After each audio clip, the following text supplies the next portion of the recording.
La productivité de la filière coton a connu une baisse liée essentiellement à l'inaccessibilité des producteurs à des semences de qualité. Situation accentuée par le déclenchement de la crise sociopolitique de septembre 2002, traduite par le non-renouvellement des semences par la recherche. Les difficultés d'approvisionnement des producteurs de coton en semences de qualité et en quantité suffisante.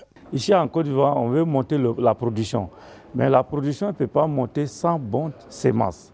Mais c'est semences qui est à la base. Je pense que ce qu'on a vu aujourd'hui, ça présente que vraiment on veut arriver à l'avance, mais on a besoin d'un appui de l'État. Pour relancer la production cotonnière, les partenaires au développement et les acteurs ont conclu des accords pour mettre en place un schéma qui a permis au CNRA d'abord de produire de la sémence GO et G3 à partir de 2007 sur financement des partenaires au développement. Au nord, on sent moins de pluie et que la qualité de semences, quand il est moins arrosé, c'est là on le trouve en qualité. L'État de Côte d'Ivoire, dans le souci de booster la production cotonnière, a adopté en septembre 2013 une réforme de la filière dont l'un des axes a été l'adoption d'un nouveau schéma de mutualisation de la production, de la multiplication et de la distribution des semences de coton.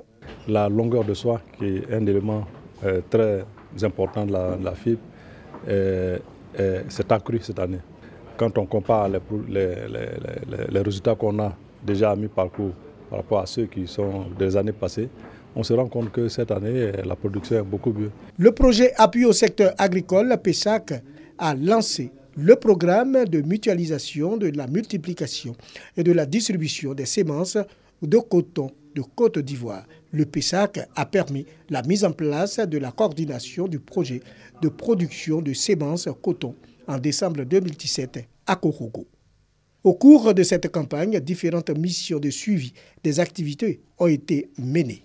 Les résultats de ces différentes missions donnent un aperçu très descriptif du déroulement général de la campagne agricole sémencière depuis le début jusqu'à la récolte du coton-graine.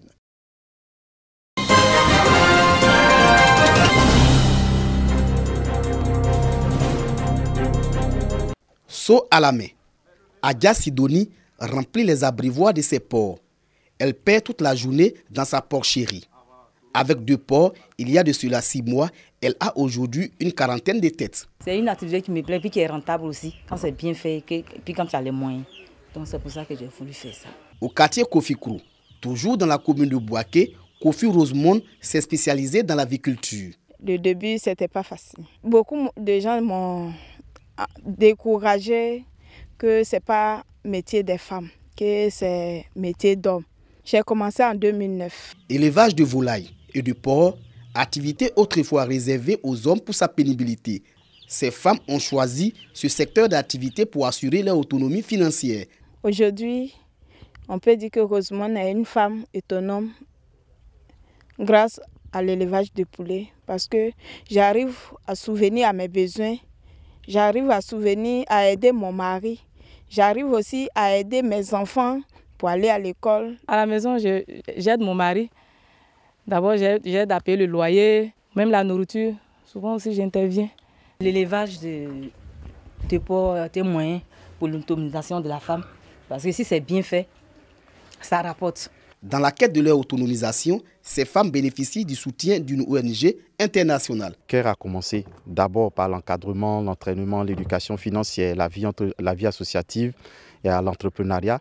Et ensuite, maintenant, le summum, c'est le lien avec les structures bancaires. À côté de cette volonté de se prendre en charge, les femmes sont confrontées à la question foncière. Une femme, pour avoir une locale, pour dire que tu vas faire ton travail, ce n'est pas facile. Avec l'intervention de CARE, on arrive quand même à avoir certaines victoires dans ce domaine-là. Mais il faut dire que c'est un peu compliqué. Mais on essaie tant bien que mal de pouvoir essayer de permettre à ce que les femmes puissent avoir accès à la terre. Avec le soutien technique et financier de CARE International, ces femmes comptent agrandir les fermes pour embaucher des jeunes filles en quête d'emploi. D'ici 2 ans, 3 ans, je peux employer.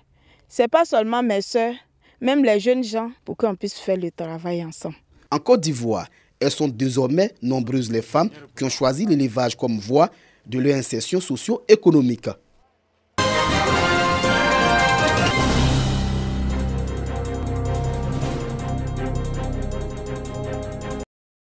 Pinsolodougou, dans la sous-préfecture de Bouniré-Dougou, région du Hambol.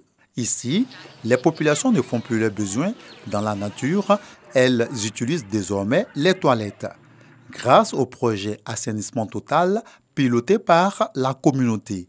Un projet développé par l'ONG internationale Habitat for Humanity Côte d'Ivoire. L'action de cette ONG a permis la construction de plus de 3000 latrines dans 33 villages des régions du Nord et du Centre. Ainsi, le cadre de vie de plus de 15 000 personnes vulnérables a été amélioré et assaini. Je voudrais surtout réitérer notre engagement à travers le côté du ministère pour mettre fin à la défécation à l'air libre.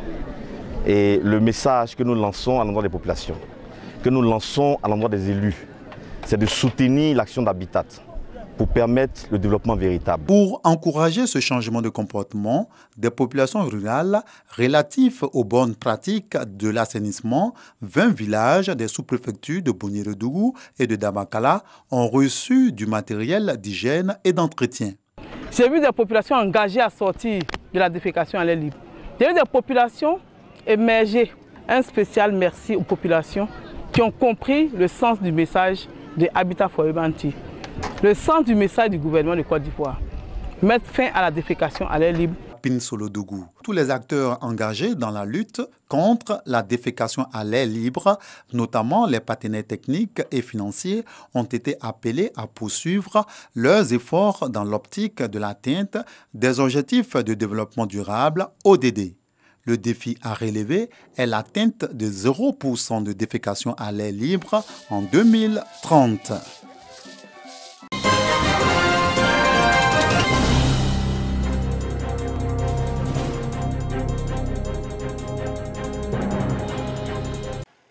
Voirie impraticable, insécurité grandissante, manque d'infrastructures scolaires et sanitaires, des difficultés vécues au quotidien par les populations de Saint-Infra dans la région de la Marawi. Pourtant, Saint-Infra est une zone de production de cultures vivrières et du binôme café-cacao. Pour donner un nouveau visage à cette commune, la nouvelle équipe municipale veut impliquer toute la population dans le développement de la localité. Au cours d'une rencontre, le maire a invité les cadres à faire de l'essor de Saint-Infra leur priorité commune. Adama Diop s'est engagé à travailler pour une commune de Saint-Infra plus attractive et accueillante. Saint-Infra, le problème, c'est que toutes les routes, pratiquement, sont sur le squelette. Il n'est plus question de parler de reprofilage, c'est des rechargements lourds ou alors c'est le bitumage. Il n'y a que l'État qui peut le réussir. Nous pensons que nous allons toucher l'État lui-même. Nous allons trouver les autorités auxquelles nous allons soumettre nos problèmes. Et je pense qu'avec Dieu, nous aurons des oreilles pour nous entendre. Nous aurons des gens pour nous aider. Et je souhaite que cela puisse se faire le plus rapidement possible. Cette rencontre entre l'équipe municipale et la population a été une occasion pour les différents intervenants d'appeler à la cohésion. Les questions de l'autonomisation de la femme et de l'emploi des jeunes ont été aussi abordées.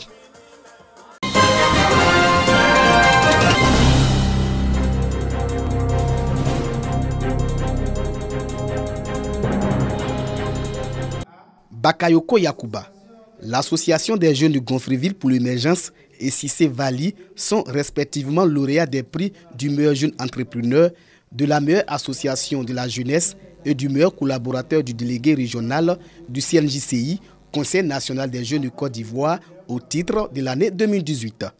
Ils ont reçu des prix au cours de la première édition de la Nuit de l'excellence de la jeunesse. C'est une initiative du Conseil national des jeunes de Côte d'Ivoire. À travers ces prix, le CNJCI veut encourager la jeunesse dans son ensemble à participer au développement du pays.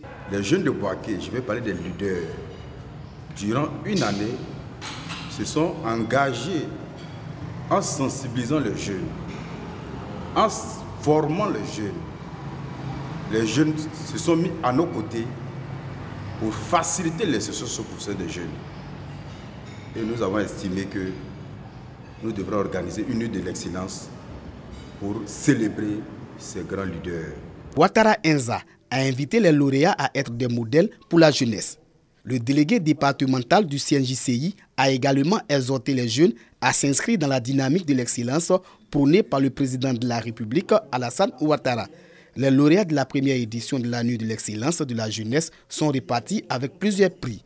Pour la deuxième édition, de nombreux autres prix seront en compétition.